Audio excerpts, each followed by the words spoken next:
সরকারি খরচ কমাতে তুগলকি জাল ট্রাম্পের ছাপ বন্ধ হয়ে গেল মার্কিন যুক্তরাষ্ট্রের শিক্ষা বিভাগের। এবার থেকে শিক্ষার সব দায় সে দেশের রাজ্যগুলির। মার্কিন কেন্দ্রীয় সরকার শিক্ষার জন্য খরচ করবে না $1।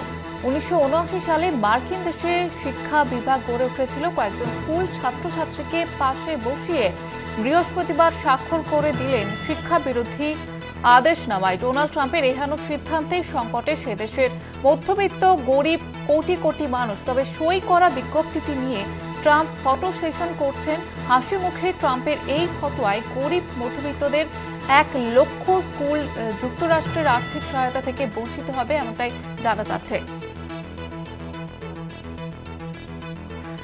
বিষয়টা বিস্তারিতভাবে কথা বলবো। নিউজরুম থেকে সরাসরি রয়েছেন আমাদের পলিটিক্যাল এডিটর আশিস চট্টোপাধ্যায়। আশিস দা, দেখো এটা যে কি চলছে মার্কিন যুক্তরাষ্ট্রে সেটা ভেবেই আমার আশ্চর্য লাগছে যে 1979 সালে বিশেষ গুরুত্ব দিয়ে আলাদা করে, আগেও ছিল শিক্ষা দপ্তর, কতগুলো দপ্তরের সাথে একসাথে ছিল। দপ্তর বলতে আমরা যেটাকে এখানে মন্ত্রক বলি, যেমন শিক্ষা মন্ত্রক, অর্থ মন্ত্রক, ওদের ওখানে ডিপার্টমেন্টস বলা হয়। কতগুলো ডিপার্টমেন্টসের সাথে একসাথে ছিল, সেটাকে আলাদা করে শিক্ষা মন্ত্রকের জন্ম দেওয়া হয়। তার মূল উদ্দেশ্য ছিল মার্কিন যুক্তরাষ্ট্রে যারা পিছিয়ে পড়া সম্প্রদায়, আর্থিক দিক থেকে পিছিয়ে পড়া সম্প্রদায় এবং বর্ণবিদ্বেষেরও শিকার। আমাদের এটা মনে রাখতে হবে, মার্কিন যুক্তরাষ্ট্রে সাদা চামড়ার মানুষ যেমন আছেন তেমন প্রচুর পরিমাণে কালো চামড়ার মানুষ আছেন, যে কালো চামড়ার মানুষরা ঐতিহাসিকভাবে বর্ণবিদ্বেষের শিকার হয়েছেন। তারপরে শেষ পর্যন্ত মার্কিন সিভিল ওয়ারের মধ্যে দিয়ে আইনগতভাবে সবাই সমান, কিন্তু সামাজিকভাবে তারা এখনও পিছিয়ে, আর্থিকভাবে পিছিয়ে, চাকরি বাকরির দিক থেকে পিছিয়ে, শিক্ষার দিক থেকে পিছিয়ে। এই গরিব মধ্যবিত্ত মানুষকে শিক্ষা দীক্ষা দিয়ে সামনে নিয়ে আসার জন্য একটা প্রগতিবাদী সিদ্ধান্ত ছিল মার্কিন যুক্তরাষ্ট্রের কেন্দ্রীয় শিক্ষা মন্ত্রক আলাদা করে তৈরি করা, এবং প্রচুর ফান্ড এই শিক্ষা মন্ত্রককে দেয়া হতো যাতে মার্কিন যুক্তরাষ্ট্রের সমস্ত রাজ্যগুলোতে ছড়িয়ে যে স্কুল, সরকারি আধা সরকারি স্কুল, তারা নানা রকম অনুদান পায়। সেই অনুদান ছাত্রছাত্রীদের জন্য ইনফ্রাস্ট্রাকচার, স্কুলের পরিকাঠামো বাড়াবার জন্য, বিজ্ঞানের নতুন গবেষণার জন্য, যন্ত্রপাতি কেনবার জন্য, লাইব্রেরি করার জন্য ইত্যাদি নানান ধরনের গ্র্যান্টস বা অনুদান তারা পেত। এই অনুদানের পরিমাণ যত দিন গিয়েছে মার্কিন যুক্তরাষ্ট্রে ততই বেড়েছে। তার ফলে সেখানকার যে স্কুল এডুকেশন, সেই স্কুল এডুকেশনটা পৃথিবীর সবথেকে সেরা স্কুল এডুকেশন যে দেশগুলোতে আছে তার মধ্যে অন্যতম বলে ধরা হতো। এবং সেই স্কুল, মার্কিন যুক্তরাষ্ট্রে যেহেতু বেশিরভাগ লোকই উচ্চশিক্ষা টিক্ষায় যায় না, ওই স্কুল এডুকেশনের পরেই তারা পেশা টেশায় ছড়িয়ে পড়ে বা কোনো টেকনিক্যাল এডুকেশন নিয়ে পেশায় চলে যায়। একেবারে পিএইচডি পর্যন্ত ইতিহাস নিয়ে কি ফিজিক্স নিয়ে পড়বে এই সংখ্যাটা খুবই কম। সেটা সব দেশেই কম, কিন্তু ওদের দেশে আরও কম। স্কুল এডুকেশনের পরে ওরা বেরিয়ে পড়ে কাজের জন্য।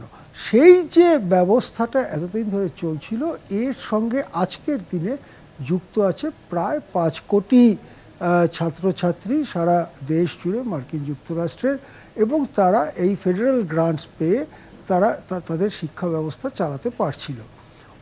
এখন হঠাৎ ট্রাম্প সরকারি খরচ কমাবার নামে এই রকম একটি সিদ্ধান্ত নিয়েছে, এবং এটা সোজাসুজি ট্রাম্প নিয়েছেন, মাস্ক নয়, ইলন মাস্ক নয়। ডিপার্টমেন্ট অফ গভর্নমেন্ট এক্সপেন্ডিচার বলে যে নতুন মন্ত্রক খুলেছেন ট্রাম্প, যেখানে ইলন মাস্ককে দায়িত্ব দেওয়া হয়েছে, তিনি কোনো কারণে চুপচাপ, ইলন মাস্ক কোনো কারণে চুপচাপ এই ব্যাপারটা এখনো পর্যন্ত, এবং সোজাসুজি ট্রাম্প সই করে বিজ্ঞপ্তি জারি করে দিয়েছেন। অনেকে মনে করছে এর অসুদূর প্রসারী প্রভাব পড়তে পারে। প্রথমত, এই সিদ্ধান্ত কতটা সাংবিধানিক সেই ব্যাপারটা আদালতের মঞ্চে কন্টেস্টেড হবে, এবং আদালতের মঞ্চে ট্রাম্পের এই বিজ্ঞপ্তিটি অসাংবিধানিক বা অন্যায্য বা বেআইনি ইত্যাদি ঘোষিত হতে পারে। সেক্ষেত্রে একটা দীর্ঘ আইনি লড়াই শুরু হতে পারে।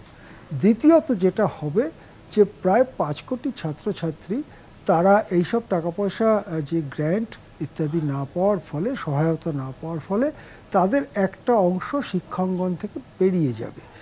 বেরিয়ে গিয়ে তারা কি করবে, চড়ে বেড়াবে, সেটা তাদের ব্যাপার, বা তাদের পরিবার তাদেরকে কিভাবে সাপোর্ট করতে পারবে সেটা তাদের ব্যাপার, কিন্তু শিক্ষা চালাতে পারবে না একটা অংশ। অন্য যে অংশগুলো শিক্ষা চালিয়ে যাবে তাদের শিক্ষার মান অনেক কমে যাবে, কেননা পরীক্ষাগার, লাইব্রেরি ইত্যাদি সমস্ত পরিকাঠামো, ভ্রমণ, শিক্ষামূলক ভ্রমণ, সব ব্যাপারেই যেহেতু কাটছাট করতে হবে, সুতরাং তারা হয়তো একটা কিছু পাস টাস করবে, কিন্তু তাদের শিক্ষার মানটা অনেক কমে যাবে।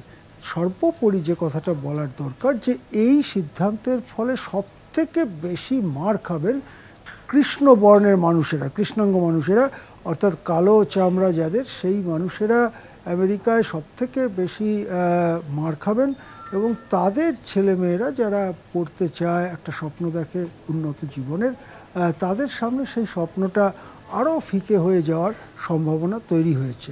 সব মিলিয়ে এটা আমেরিকার সামাজিক ক্ষেত্রে একটা বড় সড়ো আলোড়ন তুলতে চলেছে বলে মনে করা হচ্ছে।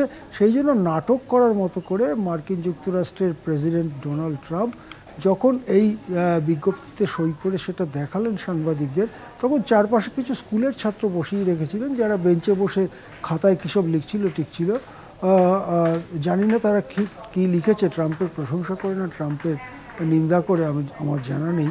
কিন্তু সেই ছাত্রছাত্রীদের নাটকের স্টেজের মতো তাদের চারপাশে বসিয়ে হাসি হাসি মুখে বিজ্ঞপ্তিটি দেখালেন বটে ট্রাম্প, কিন্তু সেই বিজ্ঞপ্তি আমেরিকার যে শিক্ষা দীক্ষার দিক থেকে উৎকর্ষ, গবেষণার দিক থেকে উৎকর্ষ, সেই জায়গার থেকে আমেরিকাকে সরিয়ে দেবে কিনা, সেই প্রশ্ন কিন্তু গুরুতরভাবে উঠছে। হ্যাঁ, ধন্যবাদ জানাবো আশিস দা। নিউজরুম থেকে সরাসরি ছিলেন আমাদের পলিটিক্যাল এডিটর আশিস চট্টোপাধ্যায়। এবং যেমনটা আপনাদের জানা হচ্ছিল যে সরকারি খরচ কমাতে এবার তুগলকি চাল ট্রাম্পের ছাপ বন্ধ হয়ে গেল মার্কিন যুক্তরাষ্ট্রের শিক্ষা বিভাগের। এবার থেকে শিক্ষার সব দায় সেদেশের রাজ্যগুলির। মার্কিন কেন্দ্রীয় সরকার শিক্ষার জন্য খরচ করবে না $1। 1979 সালে মার্কিন দেশের শিক্ষা বিভাগ গড়ে উঠেছিল এবং কয়েকজন স্কুল ছাত্রছাত্রীকে পাশে বসিয়ে বৃহস্পতিবার স্বাক্ষর করে দিলেন শিক্ষা বিরোধী আদেশনামায়। ডোনাল্ড ট্রাম্পের এহেন সিদ্ধান্তে সংকটে সেদেশের মধ্যবিত্ত গরিব কোটি কোটি মানুষ। তবে সই করা বিজ্ঞপ্তিটি নিয়ে ট্রাম্প ফটো সেশন করেছেন হাসি মুখেই। ট্রাম্পের এই ফতোয়ায় গরিব মধ্যবিত্তদের 1 লক্ষ স্কুল যুক্তরাষ্ট্রের আর্থিক সহায়তা থেকে বঞ্চিত হবে। ক্ষতিগ্রস্ত ছাত্রছাত্রীদের সংখ্যা প্রায় 5 কোটি। আমেরিকার শিক্ষা ব্যবস্থার গুণগত মান উল্লেখযোগ্যভাবে নেমে যেতে পারে।